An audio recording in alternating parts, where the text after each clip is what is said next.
दोस्तों नमस्कार। हमें आज की वीडियो में आप पढ़ेंगे 8वीं कक्षा के इतिहास हमारे अतीत का अध्याय 11 राष्ट्रीय आंदोलन का संगठन 1870 के दशक से 1947 तक। यानी आप इस वीडियो में भारतीय राष्ट्रीय कांग्रेस की स्थापना से थोड़ा पहले से लेकर स्वतंत्रता तक की महत्वपूर्ण घटनाओं और उनके प्रभावों के बारे में जानेंगे। दोस्तों जो पिछले अध्याय थे उनमें आपने देखा है कि भारतीय भूक्षेत्र पर अंग्रेजों का कब्जा और रियासतों का अधिग्रहण, नए कानून और प्रशासनिक संस्थाओं की शुरुआत, किसान और आदिवासियों की जिंदगी में बदलाव, 19वीं सदी में आए शैक्षणिक बदलाव, महिलाओं की स्थिति से संबंधित वाद विवाद, जाति व्यवस्था को चुनौती, सामाजिक और धार्मिक सुधार, 1857 का विद्रोह और उसके बाद की स्थिति तथा हस्तकलाओं का पतन और उद्योगों का विकास।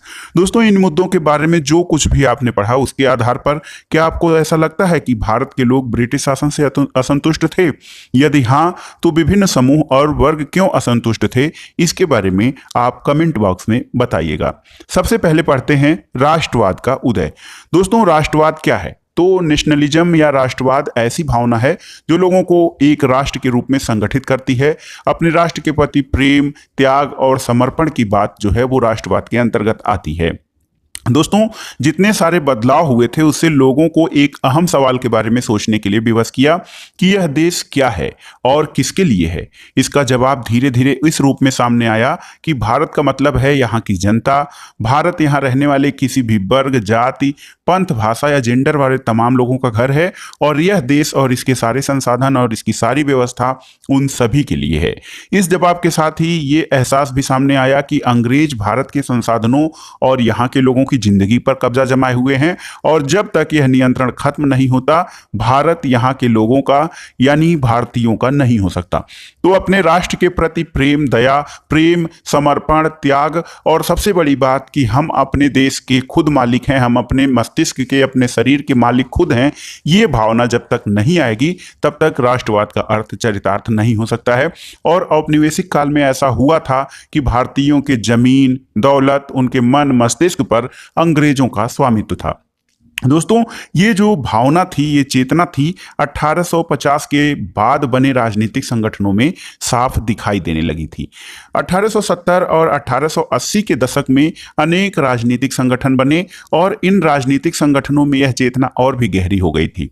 इनमें से ज्यादातर संगठनों की बागडोर वकील आदि अंग्रेजी शिक्षित पेशेवरों के हाथ में थी। पूना सार्वजनिक सभा, इंडियन एसोसिएशन, मद्रास महाजन सभा, बॉम्बे रेजिडेंसी एसोसिएशन और भारतीय राष्ट्रीय कांग्रेस इस तरह के प्रमुख संगठन थे जिन्होंने लोगों के अंदर चेतना का विकास किया था। दोस्तों पूना सार्वजनिक सभा नाम को गौर से देखिए। सार्वजनिक का मतलब होता है सब लोगों का या सब के लिए। सर्व का अर्थ होता है सभी, जनिक का लोगों का। हालांकि इसमें बहुत सारे संगठन देश के खास हिस्से में काम कर रहे थे, लेकिन वे अपने लक्ष्य को भारत के सभी लोगों का लक्ष्य बताते थे। उनके मुताबिक उनके लक्ष्य किसी खास इलाके, समुदाय या वर्ग के लक्ष्य नहीं थे और वे इस सोच के साथ काम कर रहे थे कि लोग संप्रभु या सॉवरेन हों। संप्रभु का अर्थ क्या होता है? तो दोस्तों संप्रभु का अर्थ ये होता है कि बाहरी हस्तक्षेप के बिना स्वतंत्र रूप से अपना निर्णय करने की क्षमता। और जब तक संप्रभु या किसी राष्ट्र के पास संप्रभुता नहीं होती है तब तक कोई भी राष्ट्र राष्ट्र नहीं कहा जा सकता है। संप्रभुता एक आधुनिक विचार है और ये राष्ट्रवाद का बुनियादी तत्व होता है। और ये संगठन, जिन संगठनों की स्थापना आपने देखा कि 1870 से 1880 के दशक में बन रही थी, ये संगठन इन धारणा पर चलते थे कि भारतीय जनता को अपने मामले के बारे में फैसले लेने की आज़ादी होनी चाहिए। और ये फैसले लेने की आज़ादी तभी हो सकती थी कि जब उन पर किसी का नियंत्रण न रहे, और किसी बाहरी शक्ति का दबाव या नियंत्रण जब नहीं होगा तभी वो अपने निर्णय स्वतंत्रतापूर्वक ले सकते थे। 1870 और 80 के दशकों में ब्रिटिश शासन के प्रति असंतोष और ज्यादा गहरा हुआ। 1878 में आर्म्स एक्ट पारित किया गया जिसके जरिए भारतीयों द्वारा अपने पास हथियार रखने का अधिकार छीन लिया गया। और उसी साल वर्नाकुलर प्रेस एक्ट भी पारित किया गया जिससे सरकार की आलोचना करने वालों को चुप कराया जा सके। और इस कानून में प्रावधान था कि अगर किसी अखबार में कोई आपत्तिजनक चीज छपती है तो सरकार उसकी प्रिंटिंग प्रेस सहित सारी संपत्ति को जब्त कर सकती है। 1883 में सरकार ने इल्बर्ट बिल लागू करने का प्रयास किया और इसको लेकर काफी हंगामा भी हुआ। इस विधेयक में यह प्रावधान किया गया था कि भारतीय न्यायाधीश भी ब्रिटिश या यूरोपीय व्यक्तियों पर मुकदमे चला सकते हैं, ताकि भारत में काम करने वाले अंग्रेज और भारतीय न्यायाधीशों के बीच समानता स्थापित किया जा सके। जब अंग्रेजों के विरोध की वजह से सरकार ने यह विधेयक वापस ले लिया तो भारतीयों ने इस बात का काफी विरोध किया और इस घटना से भारत में अंग्रेजों के असली रवैये का पता चला। तो यहां से आपको 2-3 क्वेश्चन आपको मिल सकते हैं। देखिए, 1878 में आर्म्स एक्ट पारित किया गया था। आर्म्स एक्ट जिसके जरिए ये बात किया गया कि भारतीयों के पास हथियार अपना नहीं होना चाहिए। वर्नाकुलर प्रेस एक्ट कब पारित किया गया? तो लॉर्ड लिटन के शासनकाल में वर्नाकुलर प्रेस एक्ट 1878 में पारित किया गया था। और इल्बर्ट बिल का जो समय काल है वो 1883 है। दोस्तों, पढ़े लिखे भारतीयों के एक अखिल भारतीय संगठन की जरूरत 1880 से ही महसूस की जा रही थी, लेकिन इल्बर्ट विधेयक ने इस चाह को और भी गहरा कर दिया। 1885 में दोस्तों, देश भर के 72 प्रतिनिधियों ने बंबई में एक सभा करके भारतीय राष्ट्रीय कांग्रेस यानी इंडियन नेशनल कांग्रेस की स्थापना का फैसला किया। संगठन के प्रारंभिक नेता दादा भाई नौरोजी, फिरोज शाह मेहता, बदरुद्दीन तैयब जी, WC बनर्जी, सुरेंद्र नाथ बनर्जी, रोमेश चंद्र दत्त, S सुब्रमण्यम अय्यर और अन्य लोग प्रायः बंबई और कलकत्ता के थे। नौरोजी व्यवसायी और प्रचारक थे। वे लंदन में रहते थे और कुछ समय के लिए ब्रिटिश संसद के सदस्य भी रहे। प्रचारक का अर्थ क्या होता है? तो ऐसा व्यक्ति जो सूचनाओं के प्रसार, रिपोर्ट, बैठकों में भाषण आदि के जरिए किसी खास विचार का प्रचार प्रसार करता है, उसे प्रचारक कहा जाता है। तो दादा भाई नौरोजी जो थे वो व्यवसायी थे और प्रचारक थे। वे लंदन में रहते थे और ब्रिटिश संसद के सदस्य भी रहे थे। उन्होंने युवा राष्ट्रवादियों का मार्गदर्शन किया और सेवानिवृत्त ब्रिटिश अफसर A.O. ह्यूम ने भी विभिन्न क्षेत्रों के भारतीयों को निकट लाने में महत्वपूर्ण भूमिका निभाई थी। यहाँ पर देखिए एक चित्र है दादा भाई नौरोजी। दादा भाई नौरोजी की पुस्तक poverty and un British rule in India में ब्रिटिश शासन के आर्थिक परिणामों की बहुत तीखी आलोचना की गई थी। यहां पर देखिए एक स्रोत कांग्रेस किसके पक्ष में बोलने का प्रयास कर रही थी। तो जनवरी 1886 में द इंडियन मिरर अखबार ने लिखा था कि बंबई में आयोजित प्रथम राष्ट्रीय कांग्रेस हमारे देश की भावी संसद का केंद्रक है और यह हमारे देशवासियों के लिए अकल्पनीय रूप से लाभकारी परिणामों को जन्म देगी। बदरुद्दीन तैयब जी ने 1887 में अध्यक्ष की हैसियत से कांग्रेस को संबोधित करते हुए कहा था कि यह कांग्रेस भारत के किसी एक वर्ग या समुदाय के प्रतिनिधियों से मिलकर नहीं बनी है, बल्कि यह भारत के सभी समुदायों की सार्वजनिक संस्था है। तो कांग्रेस किसके पक्ष में बोलने का प्रयास कर रही थी? तो आप इस स्रोत से समझ गए होंगे दोस्तों कि कांग्रेस सभी भारतीयों की वाणी के रूप में स्थापित की गई थी। उभरता हुआ राष्ट्र। दोस्तों, अक्सर कहा जाता है कि आपने पहले 20 सालों में कांग्रेस अपने उद्देश्य और तरीकों के लिहाज से एक मध्यम मार्ग की पार्टी थी और इस दौरान कांग्रेस ने सरकार और शासन में भारतीयों की ओर से ज्यादा जगह दिए जाने की आवाज उठाई। कांग्रेस का आग्रह था कि विधान परिषदों में भारतीयों को ज्यादा जगह दी जाए और परिषदों को ज्यादा अधिकार दिए जाएं और जिन प्रांतों में परिषदें नहीं हैं वहां उनका गठन किया जाए। कांग्रेस चाहती थी कि सरकार में भारतीयों को भी ऊंचे पद दिए जाएं और इस काम के लिए उसने मांग की कि सिविल सेवा लंदन के साथ साथ भारत में भी परीक्षा आयोजित की जाए। दोस्तों, शासन व्यवस्था के भारतीकरण की मांग नस्लवाद के खिलाफ चल रहे आंदोलन का एक हिस्सा थी, क्योंकि तब तक ज्यादातर महत्वपूर्ण नौकरियों में गोरे अंग्रेज अफसरों का ही कब्जा था।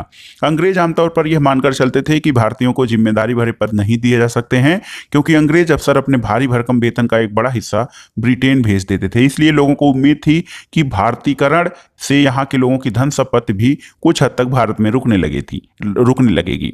भारतीयों की मांग थी कि न्यायपालिका को कार्यपालिका से अलग किया जाए, आर्म्स एक्ट को निरस्त किया जाए और अभिव्यक्ति और बोलने की आजादी यानी बोलने की स्वतंत्रता दी जाए। निरस्त करने का मतलब क्या होता है दोस्तों? तो निरस्त करने का मतलब ये होता है कि किसी कानून को समाप्त करना और उसकी वैधता को अधिकृत रूप से समाप्त कर दिया जाना। तो जो भारतीय थे वो न्यायपालिका को कार्यपालिका से अलग करना चाहते थे, क्योंकि न्यायपालिका और कार्यपालिका जब दोनों एक ही होते हैं तो लोगों की स्वतंत्रता बाधित होती है और उनको न्याय मिलने की उम्मीद नहीं होती है और शासन एक प्रकार से तानाशाही शासन हो जाता है। और जब दोनों अंग अलग अलग होते हैं तो उससे दोनों अंग अपना कार्य करते हैं और चेक एंड बैलेंस यानी नियंत्रण और संतुलन की स्थिति भी बनी रहती है। दोस्तों, शुरुआती सालों में कांग्रेस ने कई आर्थिक मुद्दे भी उठाए थे। उसका कहना था कि भारत में ब्रिटिश शासन की वजह से गरीबी और अकाल बढ़ रहा है। बढ़ते लगान के कारण ज्यादातर काश्तकार और जमींदार गरीब हो गए हैं और अनाजों के भारी निर्यात की वजह से खाद्य पदार्थों का अभाव पैदा हो गया था। कांग्रेस की मांग थी कि लगान कम किया जाए, फौजी खर्चों में कटौती की जाए और सिंचाई के लिए ज्यादा अनुदान दिए जाएं। उसने नमक कर, विदेशों में भारतीय मजदूरों के साथ होने वाले बर्ताव और भारतीयों के कामों में दखलंदाजी करने वाले वन प्रशासन की वजह से वनवासियों की बढ़ती मुसीबतों के बारे में बहुत सारे प्रस्ताव पारित किए। और इससे पता चलता है कि पढ़े लिखे संपन्न वर्ग की संस्था होते हुए भी कांग्रेस केवल पेशेवर समूहों, जमींदारों और उद्योगपतियों के हक में ही नहीं बोल रही थी, बल्कि उसने जिनके मुद्दों को उठाया वो सामान्य जनता थी और ऐसे लोग थे जो ब्रिटिश शासन से पीड़ित थे। उनके लिए भी कांग्रेस ने आवाज उठाई थी। दोस्तों, मध्यम वर्गीय नेता जो थे जनता को ब्रिटिश शासन के अन्यायपूर्ण चरित्र से अवगत कराना चाहते थे। इन नेताओं ने अखबार निकाला, लेख लिखा और ये साबित करने का प्रयास किया कि ब्रिटिश शासन देश को आर्थिक तबाही की ओर ले जा रहा है। उन्होंने अपने भाषणों में ब्रिटिश शासन की निंदा की और जनमत निर्माण के लिए देश के विभिन्न भागों में अपने प्रतिनिधि भेजे। लेकिन मध्यम मार्गियों को भी ये लगने लगा था कि अंग्रेज स्वतंत्रता और न्याय के आदर्शों का सम्मान करते हैं, इसलिए वे भारतीयों की न्यायसंगत मांगों को स्वीकार कर लेंगे। लिहाजा कांग्रेस का मानना था कि सरकार को भारतीयों की भावना से अवगत कराया जाना चाहिए। दूसरा स्रोत देखिए, सोने की चाह में दिनसा वाचा नामक एक मध्यम वर्गीय नेता ने 1887 में नौरोजी को संबोधित करते हुए लिखा था कि आजकल फिरोज शाह अपने निजी कामों में बहुत ज्यादा व्यस्त हैं। वे लोग पहले ही काफी अमीर हैं। तेलंग साहब भी व्यस्त रहते हैं। मुझे समझ में नहीं आता कि अगर सभी लोग सोने की चाह में इतने व्यस्त रहेंगे तो देश की प्रगति कैसे हो सकती है। तो ये एक महत्वपूर्ण देखिए लेख है, दिनसा वाचा। इन्होंने नेहरूजी को संबोधित करते हुए पत्र लिखा था। तो इसमें उनकी ये अपील थी कि लोग सामान्य जनता के लिए भी, उनके दुख दर्द या कष्टों को निराकरण के लिए भी प्रयास करें। आइए देखते हैं एक महत्वपूर्ण नारा, स्वतंत्रता हमारा जन्मसिद्ध अधिकार है। आप सभी जानते हैं कि यह नारा लोकमान्य बाल गंगाधर तिलक द्वारा दिया गया था और 1890 के दशक तक बहुत सारे लोग कांग्रेस के राजनीतिक तौर तरीकों पर सवाल खड़ा करने लगे थे। बंगाल, पंजाब और महाराष्ट्र में बिपिन चंद्रपाल, बाल गंगाधर तिलक और लाला लाजपत राय जैसे नेता ज्यादा आमूल परिवर्तनवादी उद्देश्य और पद्धतियों के अनुरूप काम करने लगे थे। यानी ये जो नेता थे दोस्तों, ये जैसे बंगाल में बिपिन चंद्रपाल, पंजाब में लाला लाजपत राय, महाराष्ट्र में बाल गंगाधर तिलक, ये नेता क्रांतिकारी विचारधारा के थे और इन लोगों ने निवेदन की राजनीति, अनुनय विनय की राजनीति के लिए नरमपंथियों की आलोचना की और आत्मनिर्भरता तथा राजनीतिक कार्यों के महत्व पर जोर दिया। उनका कहना था कि लोगों को सरकार के नेक इरादों पर नहीं बल्कि अपनी ताकत पर भरोसा करना चाहिए, लोगों को स्वराज के लिए लड़ना चाहिए। और तिलक ने नारा दिया कि स्वतंत्रता मेरा जन्मसिद्ध अधिकार है और मैं इसे लेकर रहूंगा। दोस्तों, 1905 में वायसराय कर्जन ने बंगाल का विभाजन कर दिया। ये भारतीय इतिहास में बहुत ही महत्वपूर्ण घटना थी। उस समय बंगाल ब्रिटिश भारत का सबसे बड़ा प्रांत होता था। बिहार और उड़ीसा के कुछ भाग भी उस समय बंगाल का हिस्सा थे और अंग्रेजों का कहना था कि प्रशासकीय सुविधा को ध्यान में रखते हुए बंगाल का बंटवारा करना जरूरी था। लेकिन इस प्रशासकीय सुविधा का मतलब क्या था? किसको सुविधा मिलने वाली थी? जाहिर है कि इसका ताल्लुक अंग्रेज अफसरों और व्यापारियों के फायदे से था, लेकिन सरकार ने गैर बंगाली इलाकों को अलग करने की बजाय उसके पूर्वी भाग को अलग करके असम में मिला दिया। पूर्वी बंगाल को अलग करने के पीछे अंग्रेजों का मुख्य उद्देश्य ये रहा होगा कि बंगाली राजनेताओं के प्रभाव पर अंकुश लगाया जाए और बंगाली जनता को बांट दिया जाए। तो ये देखिए, ये उनका जो महत्वपूर्ण प्रयास था बंगाल विभाजन का, उसमें भारतीय राष्ट्रवाद की लहर को कमजोर करना था और दूसरी तरफ जो हमारे प्रमुख नेता जो बंगाल में थे उनको बांटना था और बंगाली जनता को बांटना था ताकि उनके प्रयासों में कमजोरी आ जाए। ये देखिए, यहाँ पे बाल गंगाधर तिलक का चित्र दिया गया है और तिलक ने मराठी भाषा में केसरी पत्रिका निकाली थी और ये ब्रिटिश शासन का महान आलोचक थे। दोस्तों, बंगाल का जो विभाजन हुआ इससे देश भर में गुस्से की लहर उठ गई थी और मध्यम वर्गीय और आमूल परिवर्तनवादी कांग्रेस के सभी धड़ों ने इसका विरोध किया था। विशाल जनसभाओं का आयोजन किया गया, जुलूस निकाले गए, जन प्रतिरोध के नए नए रास्ते ढूंढे गए और इससे जो संघर्ष उपजा उसे स्वदेशी आंदोलन के नाम से जाना जाता है। तो आप जानिए, बंगाल विभाजन के फलस्वरूप स्वदेशी आंदोलन भारत में उत्पन्न हुआ और ये आंदोलन बंगाल में सबसे ताकतवर था, लेकिन अन्य इलाकों में भी इसकी भारी अनुगूंज सुनाई दी। उदाहरण के लिए अगर जो देखा जाए तो आंध्र के डेल्टा इलाकों में इसे वंदे मातरम आंदोलन के नाम से जाना जाता था और स्वदेशी आंदोलन ने ब्रिटिश शासन का विरोध किया और स्वयं सहायता, स्वदेशी उद्यमों, राष्ट्रीय शिक्षा और भारतीय भाषा के उपयोग को बढ़ावा दिया। स्वराज के लिए आमूल परिवर्तनवादी धड़े ने जनता को लामबंद करने और ब्रिटिश संस्थाओं और वस्तुओं के बहिष्कार पर जोर दिया। कुछ लोग ब्रिटिश शासन को उखाड़ फेंकने के लिए क्रांतिकारी हिंसा के समर्थक थे और क्रांतिकारी हिंसा के समर्थकों में बहुत सारे क्रांतिकारी जो नेता थे, भगत सिंह, चंद्रशेखर आजाद, खुदीराम बोस, इन लोगों का नाम प्रमुख है। दोस्तों, 20वीं शताब्दी के प्रारंभिक दशकों में कई दूसरी महत्वपूर्ण घटनाएं भी घटी थी। इस घटनाओं को पढ़ने से पहले यहाँ पर एक चित्र देखते हैं। दोस्तों, ये स्वदेशी आंदोलन के दौरान हजारों लोग जुलूसों में किस तरह से शामिल हो रहे थे, इसको इस चित्र में दिखाया गया है। दोस्तों, 20वीं सदी के प्रारंभिक दशक में कई दूसरी राजनीतिक घटनाएं घटी। इनमें 1906 में मुसलमान जमींदारों और नवाबों के एक समूह ने ढाका में ऑल इंडिया मुस्लिम लीग का गठन किया। लीग ने बंगाल विभाजन का समर्थन किया और लीग की मांग थी कि मुसलमानों के लिए अलग निर्वाचिका की व्यवस्था की जाए और 1909 में सरकार ने यह मांग मान ली। 1909 में मार्ली मिंटो सुधारों के तहत भारत में सांप्रदायिक आधार पर निर्वाचन पद्धति का निर्वाचन क्षेत्रों का विभाजन कर दिया गया था और अब परिषदों से कुछ सीटें मुसलमान उम्मीदवारों के लिए आरक्षित कर दी गईं, जिन्हें मुस्लिम मतदाताओं द्वारा ही चुनकर भेजा जाना था। इससे राजनेताओं में अपने धार्मिक समुदाय के लोगों को अपना राजनीतिक समर्थक बनाने का लालच पैदा हुआ। दोस्तों, 1907 में कांग्रेस टूट गई, यानी कांग्रेस का विभाजन 1907 में हुआ।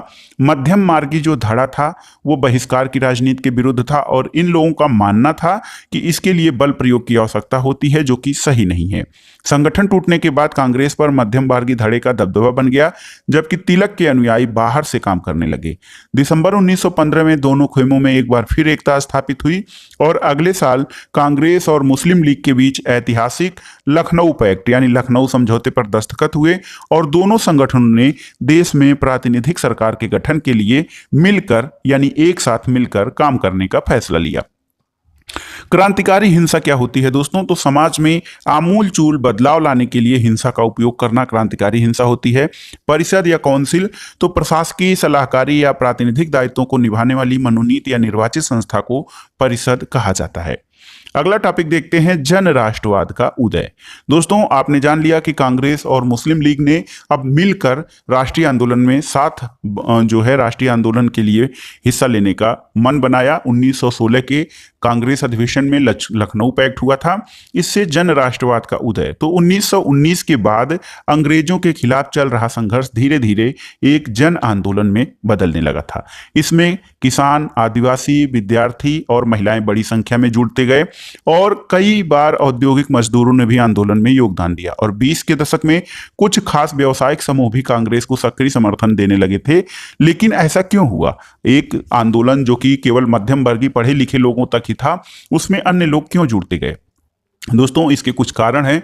उनमें से देखते हैं, पहले विश्व युद्ध ने भारत की आर्थिक और राजनीतिक स्थिति बदल दी थी और इस युद्ध की वजह से ब्रिटिश भारत सरकार के रक्षा के व्यय में भारी इजाफा हुआ और इस खर्चे को निकालने के लिए सरकार ने निजी आय और व्यावसायिक मुनाफे पर कर बढ़ा दिया था। सैनिक व्यय में इजाफा और युद्धक आपूर्ति की वजह से जरूरी कीमतों की चीजों में भारी उछाल आया और आम लोगों की जिंदगी मुश्किल होती गई। और दूसरी ओर व्यावसायिक समूह युद्ध से बेहिसाब मुनाफा कमा रहे थे और इस युद्ध में क्या हुआ? औद्योगिक वस्तुएं जैसे जूट के बोरे, कपड़े और पटरियों की मांग बढ़ा दी और अन्य देशों में भारत आने वाले आयात में कमी ला दी थी। और इस तरह युद्ध के दौरान भारतीय उद्योग जो थे इनका विस्तार हुआ और भारतीय व्यावसायिक समूह विकास के लिए अब अधिक अवसरों की मांग करने लगे।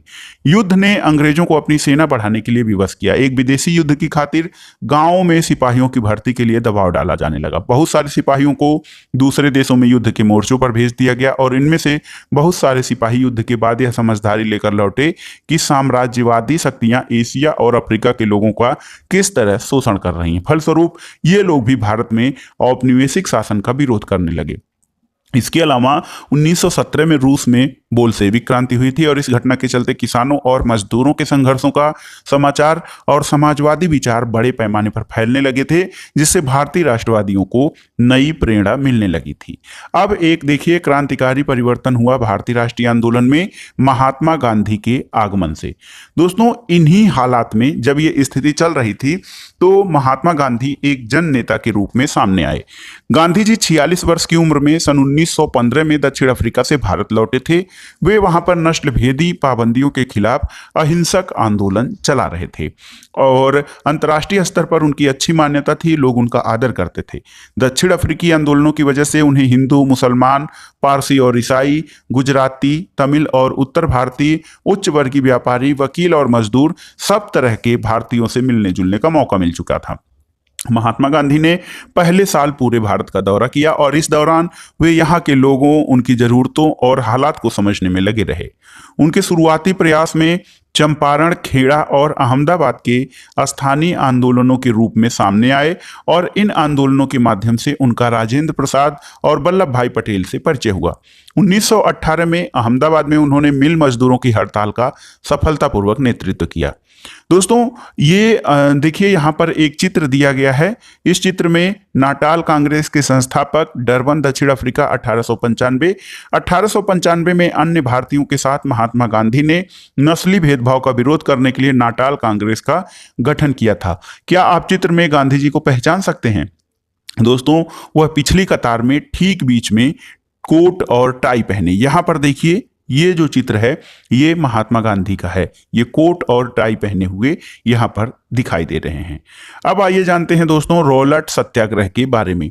1919 में गांधी जी ने अंग्रेजों द्वारा हाल में पारित किए गए रॉलेट कानून के खिलाफ सत्याग्रह का आह्वान किया।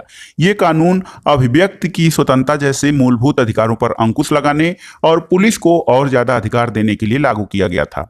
महात्मा गांधी, मोहम्मद अली जिन्ना और अन्य नेताओं का मानना था कि सरकार के पास लोगों को बुनियादी स्वतंत्रताओं पर अंकुश लगाने का कोई अधिकार नहीं है। गांधी जी ने रॉलेट कानून को शैतान की करतूत और निरंकुशतावादी बताया था और गांधी जी ने लोगों से आह्वान किया कि इस कानून का विरोध करने के लिए 6 अप्रैल 1919 को अहिंसक विरोध दिवस के रूप में, अपमान व याचना दिवस के रूप में मनाया जाए और हड़तालों का आयोजन किया जाए। आंदोलन शुरू करने के लिए सत्याग्रह सभाओं का गठन किया गया। देखिए दोस्तों, ये वो जगह है जहां पर जनरल डायर ने लोगों की सभा पर गोलियां चलाई थी और बाद के चित्र में लोग दीवार पर बने गोलियों के निशानों की तरफ इशारा कर रहे हैं। दोस्तों, रॉलेट सत्याग्रह जो था ब्रिटिश सरकार के खिलाफ पहला अखिल भारतीय संघर्ष था। हालांकि यह मोटे तौर पर शहरों तक ही सीमित था। अप्रैल 1919 में पूरे देश में जगह जगह जुलूस निकाले गए और हड़तालों का आयोजन किया गया। सरकार ने इन आंदोलनों को कुचलने के लिए दमनकारी रास्ता अपनाया और बैसाखी यानी 13 अप्रैल के दिन अमृतसर में जनरल डायर द्वारा जलियांवाला बाग में किया गया हत्याकांड इसी दमन का हिस्सा था। और इस जनसंहार पर दोस्तों अपनी पीड़ा और गुस्सा जताते हुए रविन्द्रनाथ टैगोर ने नाइटहुड की उपाधि वापस लौटा दी थी। नाइटहुड क्या होता है? तो दोस्तों ब्रिटिश राजा या रानी की तरफ से किसी व्यक्ति की अप्रतिम व्यक्तिगत सफलताओं या जन सेवा के लिए ये उपाधि दिया जाता है। तो रविन्द्रनाथ टैगोर अमृतसर में जो जनरल डायर द्वारा की गई जलियांवाला बाग घटना थी, उससे उन्होंने क्षुब्ध होकर अपनी पीड़ा और गुस्सा जाहिर करते हुए नाइटहुड की उपाधि वापस लौटा दी थी। दोस्तों, रॉलेट सत्याग्रह के दौरान लोगों ने ब्रिटिश शासन के खिलाफ हिंदुओं और मुसलमानों के बीच गहरी एकता बनाए रखने का प्रयास किया। महात्मा गांधी भी यही चाहते थे। उनकी राय में भारत यहाँ रहने वाले सभी लोगों यानी सभी हिंदू, मुसलमानों और अन्य धर्मों के लोगों का देश है। उनकी गहरी आकांक्षा थी कि हिंदू और मुसलमान किसी भी न्यायपूर्ण उद्देश्य के लिए एक दूसरे का समर्थन करें। अब आइए देखते हैं खिलाफत आंदोलन और असहयोग आंदोलन। खिलाफत का मुद्दा इसी तरह का एक ज्वलंत मुद्दा था। 1920 में अंग्रेजों ने तुर्की के सुल्तान यानी खलीफा पर बहुत सख्त संधि थोप दी। जलियांवाला बाग हत्याकांड की इस तरह की घटना पर भी भारत के लोगों में भारी गुस्सा था। भारतीय मुसलमान ये चाहते थे कि पुराने ऑटोमन साम्राज्य में स्थित पवित्र मुस्लिम स्थानों पर खलीफा का नियंत्रण बना रहना चाहिए और खिलाफत आंदोलन के नेता मोहम्मद अली और शौकत अली अब एक सर्वव्यापी असहयोग आंदोलन शुरू करना चाहते थे। गांधी जी ने उनके आह्वान का समर्थन किया और कांग्रेस से आग्रह किया कि वह पंजाब में हुए अत्याचारों जैसे जलियांवाला बाग हत्याकांड और खिलाफत के मामले में हुए अत्याचार के विरुद्ध मिलकर अभियान चलाएं और स्वराज की मांग करें। 1921-22 के दौरान असहयोग आंदोलन को और गति मिली। हजारों विद्यार्थियों ने सरकारी स्कूल कॉलेज छोड़ दिए। मोतीलाल नेहरू, सी आर दास, सी राजगोपालाचारी और आसफ अली जैसे बहुत सारे वकीलों ने वकालत छोड़ दी। अंग्रेजों द्वारा दी गई उपाधियों को वापस लौटा दिया गया और विधानमंडलों का बहिष्कार किया गया। जगह जगह लोगों ने विदेशी कपड़ों की होली जलाई। 1920 से 1922 के बीच विदेशी कपड़ा के आयात में भारी गिरावट आई, लेकिन यह तो आने वाले तूफान की सिर्फ एक झलक थी। देश के ज्यादातर हिस्से एक और भारी विद्रोह के मुहाने पर खड़े थे।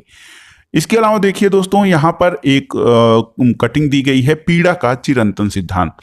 गांधी जी अहिंसावादी थे, वे सत्य और अहिंसा में विश्वास करते थे। अहिंसा से गांधी जी का क्या आशय था? अहिंसा किसी संघर्ष का आधार कैसे बन सकती थी? इस बारे में गांधी जी का कहना था कि प्रतिफल की मामूली सी भी इच्छा किए बिना लगातार अच्छे काम करते जाना अहिंसा का जन्म होता है। यही अहिंसा का सबसे अमूल्य सबक है। दक्षिण अफ्रीका में मैंने अन्याय और अत्याचार को रोकने के उद्देश्य से पीड़ा के अनंत सिद्धांत को सीख लिया है और इसका सकारात्मक आशय अहिंसा से है। इसके लिए आपको किसी भी व्यक्ति के हाथों खुशी खुशी पीड़ा सहन करने के लिए तैयार रहना चाहिए और आप किसी के प्रति दुर्भावना नहीं रखेंगे और यहां तक कि आपके साथ बुरा करने वालों के साथ भी नहीं। ये महात्मा गांधी का कथन 12 मार्च 1938 का था। दोस्तों, जब ये आंदोलन, खिलाफत आंदोलन, असहयोग आंदोलन शुरू हुआ तो लोगों में जबरदस्त जो है जोश था। कई स्थानों पर लोगों ने ब्रिटिश शासन का अहिंसक विरोध किया, लेकिन कई स्थानों पर विभिन्न वर्गों और समूहों ने गांधी जी के आह्वान के हिसाब से अपने अर्थ निकाले और तरह तरह के रास्ते अपनाए जो गांधी जी के विचारों से मेल नहीं खाते थे। सभी जगह लोगों ने अपने आंदोलनों को स्थानीय मुद्दों के साथ जोड़कर आगे बढ़ाया और जैसे खेड़ा गुजरात में पाटीदार किसानों ने अंग्रेजों द्वारा थोप दिए गए भारी लगान के खिलाफ अहिंसक अभियान चलाया गया। तटीय आंध्र प्रदेश और तमिलनाडु के भीतरी भागों में शराब की दुकानों की घेरेबंदी की गई। घेरेबंदी से आशय होता है लोगों को किसी इमारत या दुकान में जाने से रोकने के लिए किया जाने वाला विरोध प्रदर्शन। आंध्र प्रदेश के गुंटूर जिले में आदिवासी और गरीब किसानों ने बहुत सारे वन सत्याग्रह किए और इन सत्याग्रहों में कई बार वे चराई शुल्क अदा किए बिना ही अपने जानवरों को जंगल में छोड़ देते थे। उनका विरोध इसलिए था क्योंकि औपनिवेशिक सरकार ने वन संसाधनों पर उनके अधिकारों को बहुत हद तक सीमित कर दिया था। उन्हें यकीन था कि गांधी जी उन पर लगे कर कम करा देंगे और वन कानूनों को खत्म करा देंगे। बहुत सारे वन गांवों में किसानों ने स्वराज का ऐलान किया क्योंकि उन्हें उम्मीद थी कि गांधी राज जल्दी ही स्थापित होने वाला है। दोस्तों, सिंध में क्या हुआ, जो कि अब मौजूदा पाकिस्तान में है। वहां पर मुस्लिम व्यापारी और किसान खिलाफत के आह्वान पर उत्साहित थे। बंगाल में भी खिलाफत असहयोग के गठबंधन ने जबरदस्त सांप्रदायिक एकता को जन्म दिया और राष्ट्रीय आंदोलन को नई ताकत पैदा की। पंजाब में सिखों के अकाली आंदोलनों ने अंग्रेजों की सहायता से गुरुद्वारों में जमे बैठे भ्रष्ट महंतों को हटाने के लिए आंदोलन चलाया। महंत दोस्तों सिख गुरुद्वारों के धार्मिक कर्ता धर्ता होते थे और पंजाब में सिखों के अकाली आंदोलन ने कुछ महंत जो अंग्रेजों की सहायता से गुरुद्वारों में बैठे थे उनको हटाने के लिए आंदोलन चलाया और ये आंदोलन जो था असहयोग आंदोलन से काफी घनिष्ठ रूप से जुड़ा हुआ था। असम में गांधी जी महाराज की जय के नारे लगाते हुए चाय बागान मजदूरों ने अपनी तनख्वाह में इजाफे की मांग शुरू की। उन्होंने अंग्रेजी स्वामित्व वाले बागानों की नौकरी छोड़ दी। उनका कहना था कि गांधी जी भी यही चाहते हैं और उस दौर के बहुत सारे असमिया वैष्णव गीतों में कृष्ण की जगह गांधी राज का यश गान किया जाने लगा था। दोस्तों, जनता के महात्मा गांधी का प्रभाव इतना अधिक था भारतीय जनता में कि उनको महात्मा भी कहा जाने लगा और ऐसा महात्मा जिसे भारत की स्वतंत्रता से विशेष लगाव था। महात्मा गांधी की जनता से उपजी एक छवि, दोस्तों जनता से उपजी छवियों में महात्मा गांधी को अक्सर एक दैवी शक्ति का व्यक्ति माना जाता था और इस तस्वीर में वह कृष्ण के सारथी बने हैं, मार्गदर्शन कर रहे हैं और अंग्रेजों के खिलाफ युद्ध में अन्य राष्ट्रवादी नेताओं का मार्गदर्शन कर रहे हैं। यहाँ पर देखिए ये चित्र जो दिया गया है इसमें किस तरह से महात्मा गांधी यहाँ पर सारथी बने हुए बैठे हैं, देश के रथ को हाँक रहे हैं। उनके पीछे पंडित जवाहरलाल नेहरू हैं और यहाँ पर देखिए सुभाष चंद्र बोस और अन्य सैनिक हैं, पीछे अन्य राष्ट्रवादी रथ के पीछे लगे हुए हैं। तो जनता के महात्मा, दोस्तों आप कह सकते हैं कि कई जगह लोग गांधी जी को एक मसीहा और एक ऐसा व्यक्ति मानने लगे थे जो उन्हें मुसीबतों और गरीबी से छुटकारा दिला सकता है। गांधी जी वर्गीय टकराव की बजाय वर्गीय एकता के समर्थक थे, लेकिन किसानों को लगता था कि गांधी जी जमींदारों के खिलाफ उनके संघर्ष में मदद करेंगे। खेतीहर मजदूरों को यकीन था कि गांधी जी उन्हें जमीन दिला देंगे। कई बार आम लोगों ने खुद अपनी उपलब्धियों के लिए भी गांधी जी को श्रेय दिया। जैसे एक शक्तिशाली आंदोलन के बाद संयुक्त प्रांत यानी वर्तमान उत्तर प्रदेश में प्रतापगढ़ के किसानों ने पट्टेदारों की गैर कानूनी बेदखली को रुकवाने में सफलता पाली थी, लेकिन उन्हें लगता था कि यह सफलता उन्हें गांधी जी की वजह से मिली है। और कई बार गांधी जी का नाम लेकर आदिवासियों और किसानों ने ऐसी कार्रवाइयां भी की जो गांधीवादी आदर्शों के अनुरूप नहीं थे। यहां पर देखिए, स्रोत 4 के रूप में वही थे जिन्होंने प्रतापगढ़ में बेदखली रुकवाई थी। इलाहाबाद जिले में किसान आंदोलन पर सीआईडी द्वारा तैयार की गई जनवरी 1921 की एक रिपोर्ट का अंश इस प्रकार था कि दूर दराज के गांव में भी गांधी जी के नाम का सिक्का जितना चलने लगा है, उसे देखकर अचंभा होता है। किसी को भी पता नहीं है कि वह कौन है या क्या है, फिर भी सबने मान लिया है कि जो कहते हैं वही सही है और उनका जो भी आदेश है वह पूरा होना चाहिए। वह एक महात्मा या साधु, एक पंडित, इलाहाबाद के एक ब्राह्मण, यहाँ तक कि एक देवता हैं। उनके नाम की असली ताकत का अंदाजा इसी बात से लगाया जाता है कि प्रतापगढ़ के लोग मानते हैं कि उन्होंने ही बेदखली रुकवाई थी। आमतौर पर गांधी जी को लोग सरकार का विरोधी नहीं मानते, बल्कि केवल जमींदारों का विरोधी मानते हैं। हम गांधी जी के और सरकार के पक्ष में हैं। दोस्तों इस रिपोर्ट के अनुसार देखिए कैसे लोगों को यह लगता था कि गांधी जी जमींदारों के विरोधी हैं, लेकिन सरकार के विरोधी नहीं है। अब आइए देखते हैं इसी क्रम में जो हम अध्याय पढ़ रहे हैं 1870 से 1947 तक, उसमें आइए देखते हैं 1922 से 1929 तक की घटनाएं। महात्मा गांधी जो थे हिंसक आंदोलनों के विरुद्ध थे। इसी कारण फरवरी 1922 में जब किसानों की एक भीड़ ने चौरी चौरा पुलिस थाने पर हमला किया, उसे जला दिया, तो गांधी जी ने अचानक असहयोग आंदोलन वापस ले लिया और उस दिन 22 पुलिस वाले मारे गए थे। किसान इसलिए बेकाबू हो गए थे क्योंकि पुलिस ने उनके शांतिपूर्ण जुलूस पर गोली चला दी थी। असहयोग आंदोलन खत्म होने के बाद गांधी जी के अनुयायी ग्रामीण इलाकों में रचनात्मक कार्य करने में जुड़ गए थे और चित्तरंजन दास और मोतीलाल नेहरू जैसे अन्य नेताओं की दलील थी कि पार्टी को परिषद चुनाव में हिस्सा लेना चाहिए और परिषदों के माध्यम से सरकारी नीतियों को प्रभावित करना चाहिए। 20 के दशक के मध्य में गांव में किए गए व्यापक सामाजिक कार्यों की बदौलत गांधीवादियों को अपना जनाधार फैलाने में काफी मदद मिली। 1930 में शुरू किए गए सविनय अवज्ञा आंदोलन के लिए यह जनाधार काफी उपयोगी साबित हुआ। यहाँ पर देखिए दोस्तों, CR दास यानी चित्तरंजन दास का चित्र दिया गया है। स्वतंत्रता आंदोलन में चित्तरंजन दास मुख्य नेता थे। वह पूर्वी बंगाल में वकील थे और असहयोग आंदोलन में काफी सक्रिय रहे थे। इसके अलावा दोस्तों भारतीय कम्युनिस्ट पार्टी और हिंदुओं के संगठन राष्ट्रीय स्वयंसेवक संघ यानी RSS की स्थापना 20 के दशक में, ये दो महत्वपूर्ण घटनाएं थीं। भारतीय कम्युनिस्ट पार्टी और स्वयंसेवक संघ की स्थापना। दोस्तों इन भारत के भविष्य को लेकर इन पार्टियों की सोच में गहरा फर्क था और इन फर्कों को आप किसी दूसरे महत्वपूर्ण व्यक्ति से इस बारे में जान सकते हैं। और उसी दौरान क्रांतिकारी राष्ट्रवादी भगत सिंह भी सक्रिय थे। और इस दशक के आखिर में क्या हुआ कि कांग्रेस ने पूर्ण स्वराज का प्रस्ताव 1929 में पारित किया था और जवाहरलाल नेहरू की अध्यक्षता में 1929 में पारित किए गए इस प्रस्ताव के आधार पर 26 जनवरी 1930 को पूरे देश में स्वतंत्रता दिवस भी मनाया गया था। ये देखिए एक चित्र देखिए दोस्तों, साइमन गो बैक, साइमन वापस जाओ। साइमन कमीशन का विरोध करते हुए यहाँ पर आंदोलनकारियों को दिखाया गया है। 1947 में इंग्लैंड में बैठी ब्रिटिश सरकार ने लॉर्ड साइमन की अगुवाई में एक आयोग भारत भेजा। इस आयोग को भारत के राजनीतिक भविष्य का फैसला करना था। इस आयोग में कोई भारतीय प्रतिनिधि नहीं था और इस फैसले की वजह से भारत में भारी असंतोष पैदा हुआ। सभी राजनीतिक संगठनों ने आयोग के बहिष्कार का फैसला किया और जब कमीशन के सदस्य भारत पहुंचे तो प्रदर्शनों के साथ उसका स्वागत किया गया। प्रदर्शनकारियों का नारा था कि साइमन वापस जाओ। इसके अलावा यहां पर देखिए एक केस स्टडी, बहरे कानों को सुनाने के लिए धमाके की जरूरत होती है, इनकलाब जिंदाबाद। यहां पर यह चित्र भगत सिंह का है।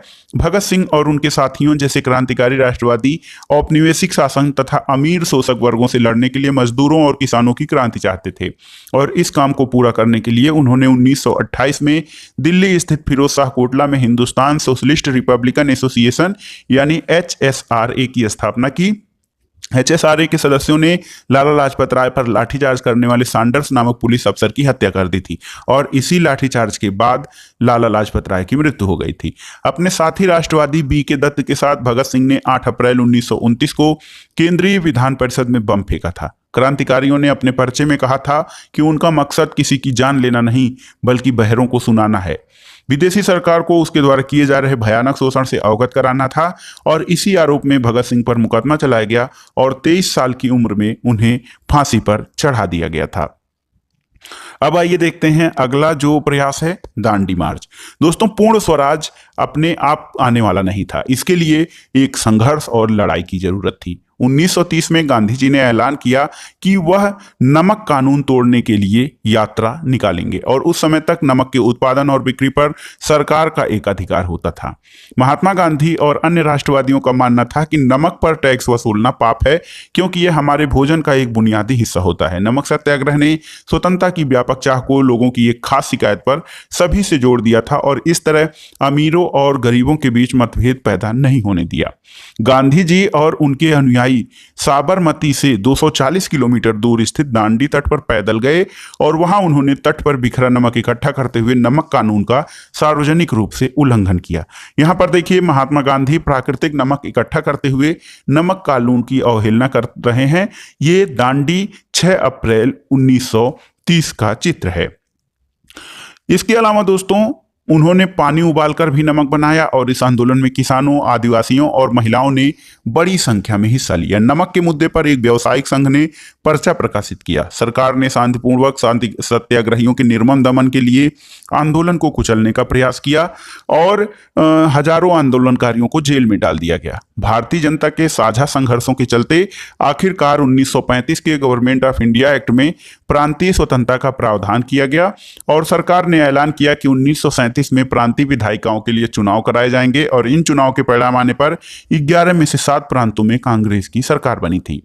प्रांतीय स्तर पर 2 साल के कांग्रेसी शासन के बाद सितंबर 1939 में दूसरा विश्व युद्ध छिड़ गया। हिटलर के प्रति आलोचनात्मक रवैये के कारण कांग्रेस के नेता ब्रिटेन के युद्ध प्रयासों में मदद देने को तैयार थे और इसके बदले में वे चाहते थे कि युद्ध के बाद भारत को स्वतंत्र कर दिया जाए।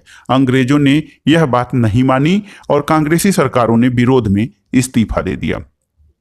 यहां पर देखिए दोस्तों, महात्मा गांधी के साथ सरोजनी नायडू पेरिस 1931 की फोटो दी गई है, जो कि 1920 के दशक की शुरुआत से ही भारतीय राष्ट्रीय आंदोलन में सक्रिय सरोजनी नायडू दांडी यात्रा के मुख्य नेताओं में से एक थी और भारतीय राष्ट्रीय कांग्रेस के अध्यक्ष पद पर पहुंचने वाली वह पहली महिला थी। 1925 में वो भारतीय राष्ट्रीय कांग्रेस की अध्यक्ष बनी थी। यहाँ पर देखिए एक केस स्टडी दी गई है, स्वतंत्रता संघर्ष में महिलाएं। कर्नाटक की अंबाबाई का विशेष उल्लेख किया जा सकता है। दोस्तों, राष्ट्रीय आंदोलन में अलग अलग पृष्ठभूमि वाली बहुत सारी महिलाओं ने हिस्सा लिया था और अंग्रेज अफसरों और भारतीय राष्ट्रवादियों दोनों को लगता था कि महिलाओं की सहभागिता ने राष्ट्रीय संघर्ष को जबरदस्त ताकत दी है। स्वतंत्रता आंदोलन में हिस्सेदारी के कारण महिलाएं घरों से बाहर आने लगी थीं और इसने उन्होंने विभिन्न व्यवसायों और शासन में जगह दिलाई और पुरुषों के साथ समानता का मार्ग प्रशस्त किया। महिलाओं के लिए सहभागिता का अर्थ क्या था, इसकी सबसे अच्छी अभिव्यक्ति खुद उन्हीं के शब्दों में देखी जा सकती है। कर्नाटक की अंबाबाई का विवाह 12 साल की उम्र में कर दिया गया। 16 वर्ष की उम्र में वह विधवा हो गई। उन्होंने उडुपी में विदेशी कपड़ों और शराब की दुकानों की घेराबंदी की। उन्हें गिरफ्तार किया गया और वह सजा दी गई। रिहा होने पर उन्होंने दोबारा गिरफ्तार किया गया और वह जब भी जेल से बाहर होती सभाओं में भाषण देती, बुनाई कताई सिखाती और प्रभात फेरियों का आयोजन करती। अंबाबाई इन्हें अपने जीवन के सबसे सुखद क्षण मानती क्योंकि ऐसे क्षणों में उन्हें एक नया मकसद और प्रतिबद्धता दिखाई देती थी। आंदोलन में हिस्सेदारी के अपने अधिकार को मनवाने के लिए महिलाओं को काफी जद्दोजहद करनी पड़ती थी। जैसे नमक सत्याग्रह की शुरुआत में खुद महात्मा गांधी भी महिलाओं की हिस्सेदारी के समर्थन में नहीं थे। आखिरकार सरोजनी नायडू ने उन्हें इस बात के लिए तैयार किया था कि महिलाओं को भी आंदोलन में शामिल होने दें। यहां पर देखिए एक स्रोत 5 है। स्रोत 5 की ये पुस्तक का एक अंश है। 30 के दशक में नवरंगपुर कांग्रेस उड़ीसा के अध्यक्ष बाजी मोहम्मद लिखते हैं, 25 अगस्त 1942 को 19 लोग नवरंगपुर स्थित पर पपरंदी में हुई पुलिस फायरिंग में मौके पे मारे गए। बहुत सारे लोग बाद में घाव के कारण मर गए। 300 से ज्यादा लोग घायल हुए। 1000 से ज्यादा को कोरापुट जिले की जेल में डाल दिया गया और कई को गोली मार दी गई या फांसी पर लटका दिया गया। वीर लखन नायक, अंग्रेजों की अवहेलना करने वाले एक विख्यात जनजाति नेता को भी फांसी पर लटका दिया गया। बाजी हमें बताते हैं कि लखन नायक अपनी फांसी के बारे में चिंतित नहीं थे, बल्कि उन्हें केवल इस बात का दुख था कि वे स्वतंत्रता का प्रभात नहीं देख पाएंगे। बाजी मोहम्मद ने राष्ट्रीय संघर्ष में शामिल होने के लिए 20,000 लोगों को लामबंद किया था। उन्होंने कई बार सत्याग्रह किया और उन्होंने दूसरे विश्व युद्ध के खिलाफ हुए विरोध और भारत छोड़ो आंदोलन में हिस्सा लिया तथा कई बार लंबे समय तक जेल में भी रहे। एक शब्द है दोस्तों प्रांतीय स्वतंत्रता। तो प्रांतीय स्वतंत्रता का अर्थ होता है कि संघ के भीतर रहते प्रांतों को तुलनात्मक रूप से स्वतंत्र निर्णय लेने की क्षमता देना। ये देखिए यहाँ पर एक चित्र दिया गया है, भारत छोड़ो आंदोलन अगस्त 1942 का। प्रदर्शनकारी हर जगह पुलिस से लोहा ले रहे थे, हजारों लोग गिरफ्तार हुए थे और 1000 से ज्यादा और असंख्य लोग घायल हुए थे। अब आइए देखते हैं दोस्तों भारत छोड़ो आंदोलन और उसके बाद महात्मा गांधी ने दूसरे विश्व युद्ध के बाद अंग्रेजों के खिलाफ आंदोलन का एक नया चरण शुरू किया। उन्होंने अंग्रेजों को चेतावनी दी कि वे फौरन भारत छोड़ दें। गांधी जी ने भारतीय जनता से आह्वान किया कि वे करो या मरो के सिद्धांत पर चलते हुए अंग्रेजों के विरुद्ध अहिंसक ढंग से संघर्ष करें। गांधी जी और अन्य नेताओं को फौरन जेल में डाल दिया गया। इसके बावजूद यह आंदोलन फैलता गया। किसान और युवा इस आंदोलन में बड़ी संख्या में शामिल हुए। विद्यार्थी अपनी पढ़ाई लिखाई छोड़कर आंदोलन में कूद पड़े। देश भर में संचार तथा राजसत्ता के प्रतीकों पर हमले हुए और बहुत सारे इलाकों में लोगों ने अपनी सरकार का गठन कर लिया। सबसे पहले अंग्रेजों ने बर्बर दमन का रास्ता अपनाया। 1943 के अंत तक 90,000 से ज्यादा लोग गिरफ्तार कर लिए गए थे और लगभग 1,000 लोग पुलिस की गोली से मारे गए थे। बहुत सारे इलाकों में हवाई जहाजों से भी भीड़ पर गोलियां बरसाते के आदेश दिए गए थे, परंतु आखिरकार इस विद्रोह ने ब्रिटिश राज को घुटने टेकने के लिए मजबूर कर दिया। अब अगला है 1900 स्वतंत्रता और विभाजन की ओर। दोस्तों 1940 में मुस्लिम लीग ने देश में पश्चिमोत्तर और पूर्वी क्षेत्रों में मुसलमानों के लिए स्वतंत्र राज्यों की मांग करते हुए एक प्रस्ताव पारित किया। इस प्रस्ताव में विभाजन या पाकिस्तान का जिक्र नहीं था। मुस्लिम लीग ने उपमहाद्वीप के मुसलमानों के लिए स्वायत्त व्यवस्था की मांग क्यों की थी?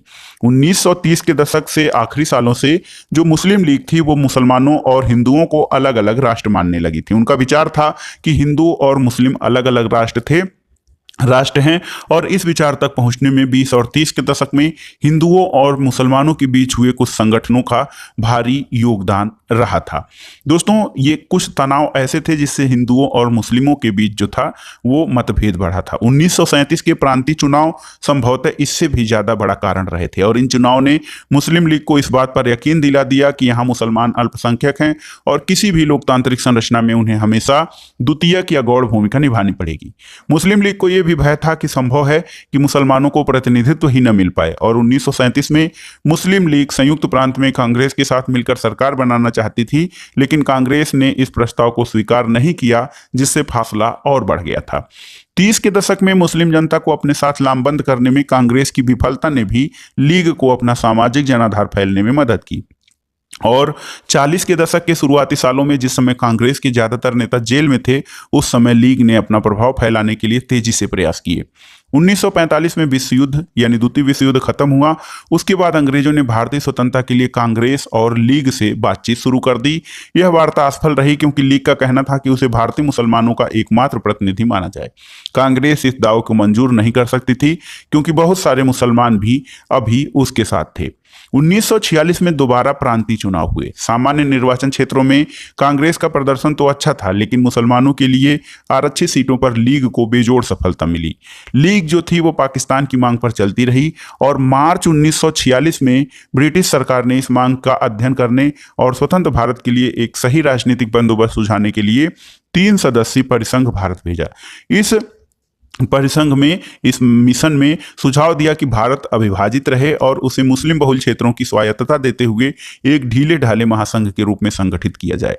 कांग्रेस और मुस्लिम लीग दोनों ही इस प्रस्ताव के कुछ खास प्रावधानों पर सहमत नहीं थे, इसलिए देश का विभाजन असंभावी अवश्य संभावी हो गया। कैबिनेट मिशन की इस विफलता के बाद मुस्लिम लीग ने पाकिस्तान की अपनी मांग मनवाने के लिए जन आंदोलन शुरू करने का फैसला किया। उसने 16 अगस्त 1946 को प्रत्यक्ष कार्रवाई दिवस या डायरेक्ट एक्शन डे 16 अगस्त 1946 को डायरेक्ट एक्शन डे मनाने का आह्वान किया और इसी दिन कलकत्ता में दंगे भड़क उठे जो कई दिनों तक चलते रहे। इन दंगों में हजारों लोग मारे गए और मार्च 1947 तक उत्तर भारत के विभिन्न भागों में भी हिंसा फैल गई थी। कई लोग मारे गए थे। असंख्य महिलाओं को विभाजन की इस हिंसा में अकथनीय अत्याचारों का सामना करना पड़ा था और करोड़ों लोगों को अपने घर बार छोड़कर भागना पड़ा। अपने मूल स्थानों से बिछड़कर ये लोग रातों रात अजनबी जमीन पर शरणार्थी बनकर रह गए और विभाजन का नतीजा ये भी हुआ कि भारत की शक्ल सूरत बदल गई, उसके शहरों का माहौल बदल गया और एक नए देश पाकिस्तान का जन्म हुआ। इस तरह ब्रिटिश शासन से स्वतंत्रता का यह आनंद विभाजन की पीड़ा और हिंसा के साथ हमारे सामने आया। दोस्तों, यहाँ पर देखिए, सबसे पहले देखते हैं ये जो चित्र हैं उसमें हम देखेंगे सुभाष चंद्र बोस। सुभाष चंद्र बोस एक क्रांतिकारी नेता थे। इन्होंने इंडियन नेशनल आर्मी यानी भारतीय राष्ट्रीय आर्मी को संगठित किया था। समाजवादी विचार रखने वाले आमूल परिवर्तनवादी राष्ट्रवादी सुभाष चंद्र बोस अहिंसा के गांधीवादी तरीकों में विश्वास नहीं करते थे, हालांकि राष्ट्रपिता के रूप में गांधी जी का सम्मान करते थे। जनवरी 1941 में उन्होंने बिना किसी को बताए कलकत्ता छोड़ दिया और जर्मनी के रास्ते होते हुए सिंगापुर पहुंच गए। भारत को अंग्रेजों के नियंत्रण से मुक्त कराने के लिए उन्होंने वहां आजाद हिंद फौज यानी इंडियन नेशनल आर्मी का गठन किया और 1944 में आजाद हिंद फौज ने इम्फाल और कोहिमा की ओर से भारत पर आक्रमण का प्रयास किया, लेकिन यह अभियान सफल नहीं हो पाया। INA के सदस्यों को कैद कर लिया गया, उन पर मुकदमे चलाए गए और देश भर में तमाम तरह के लोगों के आजाद हिंद फौज के सिपाहियों पर चलाए गए मुकदमों के खिलाफ चले संघर्षों में हिस्सा लिया था। ये देखिए यहाँ पर दोस्तों एक चित्र है मौलाना आजाद और कांग्रेस कार्यकारी समिति के अन्य सदस्य सेवाग्राम में 1942 में है। मौलाना आजाद का जन्म मक्का में हुआ था। उनके पिता बंगाली और माँ अरब मूल की थीं। बहुत सारी भाषाओं के जानकार, आजाद इस्लाम के विद्वान और बहाते दीन यानी सभी धर्मों की बुनियादी एकता के हिमायती थे। गांधीवादी आंदोलनों में हमेशा सक्रिय रहने वाले हिंदू मुस्लिम एकता के पक्के हिमायती थे। उन्होंने जिन्ना के द्विराष्ट्र सिद्धांत का विरोध किया था। यहाँ पर देखिए ये जो चित्र दिया गया है गांधी जी का, इसमें गांधी जिन्ना वार्ताओं से पहले गांधी जी के साथ बात करते हुए चक्रवर्ती राजगोपालाचारी 1944 की फोटो है, जिसमें वयोवृद्ध राष्ट्रवादी और दक्षिण से नमक सत्याग्रह के नेता सी राजगोपालाचारी 1946 में बनी अंतरिम सरकार के सदस्य थे और स्वतंत्र भारत के पहले भारतीय गवर्नर जनरल रहे। उन्हें लोग राजा जी के नाम से जानते हैं। ये चित्र सरदार वल्लभ भाई पटेल का 1945 से 47 के दौरान आजादी के लिए चली वार्ताओं में एक अहम भूमिका उन्होंने निभाई थी। पटेल जो थे नादियाड गुजरात में एक गरीब किसान व्यवसायी परिवार से थे और 1918 के बाद स्वतंत्रता आंदोलन की अगली कतार में रहने वाले पटेल 1931 में कांग्रेस के अध्यक्ष भी रहे थे। ये चित्र देखिए दोस्तों, यहाँ पर महात्मा गांधी के साथ मोहम्मद अली जिन्ना, ये सितंबर 1944 की फोटो है। 1920 तक हिंदू मुस्लिम एकता के समर्थक में सक्रिय रहे जिन्ना ने लखनऊ समझौता करवाने में महत्वपूर्ण भूमिका निभाई थी। 1934 के बाद उन्होंने मुस्लिम लीग को पुनर्जीवित किया और अंत में पाकिस्तान की स्थापना के सबसे मुख्य प्रवक्ताओं की कतार में आ पहुंचे थे। ये जो चित्र दिया गया है बहुत ही महत्वपूर्ण चित्र है। जवाहरलाल नेहरू कांग्रेस के बंबई अधिवेशन से पहले महात्मा गांधी कर रहे हैं। जुलाई 1946 की फोटो है। गांधी जी के शिष्य, कांग्रेस, समाजवादी और अंतर्राष्ट्रीयतावादी विचार रखने वाले नेहरू राष्ट्रीय आंदोलन और स्वतंत्र भारत की आर्थिक और राजनीतिक व्यवस्था के मुख्य शिल्पियों में से एक थे। ये चित्र खान अब्दुल गफ्फार खां उत्तर पश्चिमी सीमांत प्रांत के प्रमुख पश्तून नेताओं में से एक थे और इस चित्र में उन्हें बिहार में एक शांत यात्रा में हिस्सा लेते हुए 1947 में दिखाया गया है। दोस्तों, गफ्फार खां को बादशाह खान के नाम से भी जाना जाता है। वह खुदाई खिदमतगार संगठन के संस्थापक थे। यह उनके प्रांतों के पठानों में लोकप्रिय शक्तिशाली अहिंसक आंदोलन था। बादशाह खान या खान अब्दुल गफ्फार खान भारत विभाजन के सख्त खिलाफ थे। उन्होंने 1947 में इस फैसले पर मंजूरी देने के लिए कांग्रेस के अपने साथियों की भर्त्सना की थी और वे नहीं चाहते थे कि भारत का विभाजन हो। तो दोस्तों, इस अध्याय के बाद आइए देखते हैं अन्यत्र जानकारी। अफ्रीका में राष्ट्रवाद, इसमें हम घाना का उदाहरण देखेंगे। 19वीं सदी के आखिर और 20वीं सदी के शुरुआत में बहुत सारे अफ्रीकी और एशियाई देशों में राष्ट्रवाद का उदय हुआ। इनमें से बहुत सारे देशों में राष्ट्रवाद का उदय स्वतंत्रता के लिए उपनिवेशवाद विरोधी संघर्षों के तहत हुआ था। अफ्रीका में औपनिवेशिक शासन तानाशाही जैसा होता था और फिर अफ्रीकियों के बारे में केवल गोरे प्रतिनिधियों वाली सभाएं कानून बनाती थीं। कम से कम दूसरे विश्व युद्ध के बाद तक अफ्रीकियों के पास निर्णय लेने या प्रतिनिधित्व की ताकत नहीं थी। स्थानीय भूस्वामियों या किसानों से जमीन का जबरन अधिग्रहण, करों में वृद्धि और खराब कार्य परिस्थितियों की वजह से बहुत सारे अफ्रीकी आंदोलन शुरू हुए। 1957 में घाना स्वतंत्रता पाने वाला सब सहारा अफ्रीका का पहला देश बना। इससे पहले उसे गोल्ड कोस्ट के नाम से जाना जाता था। यहाँ स्वतंत्रता आंदोलन का नेतृत्व कुआमे नकरूमा की कन्वेंशन पीपुल्स पार्टी कर रही थी। घाना की जनता ने स्वतंत्रता के लिए हड़ताल, बहिष्कार और जन आंदोलन का रास्ता अपनाया था। 1951 में कन्वेंशन पीपुल्स पार्टी को चुनाव में जबरदस्त सफलता मिली और इस पार्टी ने उस प्रणाली का विरोध किया जिसमें ब्रिटिश शासकों ने मुखियाओं को विधानसभाओं में अपने प्रतिनिधियों को भेजने का अधिकार दिया था। इस पार्टी ने अंग्रेजों पर दबाव डाला कि वे ऐसी विधानसभाएं बनाएं जिसमें कोई मनोनीत या विशेष सदस्य न हो। 1954 में इस मांग को मान लिया गया और 1956 में नई विधानसभा परिषद के चुनाव हुए। कन्वेंशन पीपुल पार्टी ने इन चुनावों में सफलता पाई और इस तरह घाना के नाम से एक नव स्वाधीन राष्ट्र के निर्माण का मार्ग प्रशस्त हुआ। तो अन्यत्र जानकारी में आपने अफ्रीका में राष्ट्रवाद की लहर के बीच घाना के उदाहरण से देखा कि किस प्रकार दक्षिणी अफ्रीका के देश में भी जो है स्वतंत्रता प्राप्त की गई। तो ये था आज का वीडियो आपको कैसा लगा हमें कमेंट बॉक्स में जरूर बताइएगा और इस अध्याय में जो महत्वपूर्ण तथ्य आए हैं उनको आप अलग से नोट कर लीजिएगा। वीडियो देखने के लिए धन्यवाद दोस्तों। आगे अन्य इसी प्रकार के ज्ञानवर्धक वीडियो से जुड़े रहने के लिए हमारे चैनल को लाइक करें, सब्सक्राइब करें और अन्य लोगों को भी इसके बारे में बताएं। वीडियो देखने के लिए धन्यवाद दोस्तों। नमस्कार।